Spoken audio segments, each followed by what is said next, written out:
দুদিন বাদেই টি-20 সিরিজ, অথচ হৃদয় করছেন লাল বলে প্র্যাকটিস।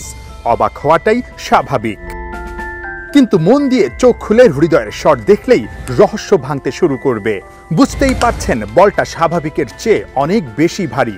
শুধু লাল না, হলুদ গোলাপি সব মিলে 3 রঙের বল দিয়েই চলেছে হৃদয়ের বিগ হিটিং প্র্যাকটিস। সেখান থেকে নেটে যাবার পর দেখুন বড় শট খেলায় তাওহিদ হৃদয় কতটা সাবলীল। সবশেষ 2024 টি-20 বিশ্বকাপে সেমিফাইনালে খেলার সুবর্ণ সুযোগ সামনে পেয়েও হাতছাড়া করেছিল টাইগাররা। টাইগারদের ব্যাটিং অ্যাপ্রোচটা প্রশ্নবিদ্ধ হয়েছিল। ইম্প্যাক্ট, ইন্টেন্ট কোনো কিছুই আসলে দেখা যায়নি ওই বিশ্বকাপে। মাত্র 3 জন ব্যাটসম্যান 100 স্ট্রাইক রেটে ব্যাট করতে পেরেছিলেন। দলের বাকি সবার স্ট্রাইক রেট ছিল 100-এরও নিচে।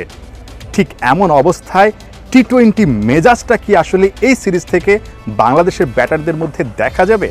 প্র্যাকটিসে অন্তত সেই আভাসটাই মিলেছে। ক্যাপ্টেন নাজমুল হোসেন শান্তও বলেছেন 2026 বিশ্বকাপকে রেখে এই সিরিজ থেকেই ব্যাটাররা টি-20 মেজাজে নতুন বার্তাটা দিতে চান।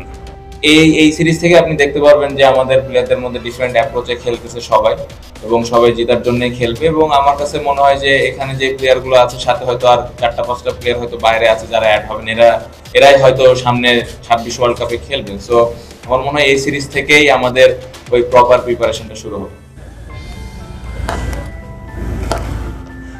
শান্তর কথার প্রমাণ পাওয়া গেছে নেটে চোখ রেখে। পারভেজ ইমন, তাওহিদ হৃদয়, লিটনরা একের পর এক বল উড়িয়ে ফেলেছেন গ্যালারিতে। সবাই যখন বিগ হিটিংয়ে ব্যস্ত, ক্যাপ্টেন শান্তকে দেখা গেছে রিভার্স সুইপের শ্যাডো করতে। ক্যাপ্টেনের মাথায় হয়তো কানপুর টেস্টের স্মৃতিটাই ঘুরে ফিরে বারবার আসছে। শেষ ইনিংসে ক্যাপ্টেনের একটা বাজে রিভার্স সুইপ দলের মোমেন্টামটা নষ্ট করেছিল। শান্তর টি-20 ফর্ম নিয়েও আছে বেশ টেনশন। আমার পারফরমেন্স নিয়ে খুব বেশি একটা কনসার্ন আমি করছি না অনেস্টলি, কারণ আমি বিশ্বাস করি যে আমি খুব তাড়াতাড়ি কামব্যাক করতে পারবো। টি-20তে শেষের দিকে 2টা ভালো ইনিংস ছিল লাস্ট ওয়ার্ল্ড কাপে, যদি আপনি খেয়াল করে দেখেন। ক্যামেরার লেন্সে সবাইকে দেখা যাচ্ছে একজন বাদে, যার শূন্যতা এই সিরিজ থেকে বাংলাদেশ দল খুব ভালোভাবেই হয়তোবা অনুভব করবে। তিনি সাকিব আল হাসান। টি-20 ফরম্যাটে বাংলাদেশের হয়ে সবচেয়ে বেশি রান এবং সবচেয়ে বেশি উইকেট শিকারী। সেই সাকিবকে বাদে 2026 বিশ্বকাপকে ঘিরে বাংলাদেশের নতুন পথ চলা, যেখানে সাকিবের রিপ্লেসমেন্ট ভাবা হচ্ছে মেহেদী হাসান মিরাজকে। কিন্তু মিরাজের টি-20 পরিসংখ্যানটা কিন্তু মিরাজের পক্ষে কথা বলছে না। ব্যাট হাতে মাত্র 14.5 অ্যাভারেজ, উইকেট নিয়েছেন 25 ম্যাচে মাত্র 13টা। সুতরাং মিরাজের জন্য কিন্তু এই সিরিজটা হবে নতুনের শুরু টি-20 ফরম্যাটে।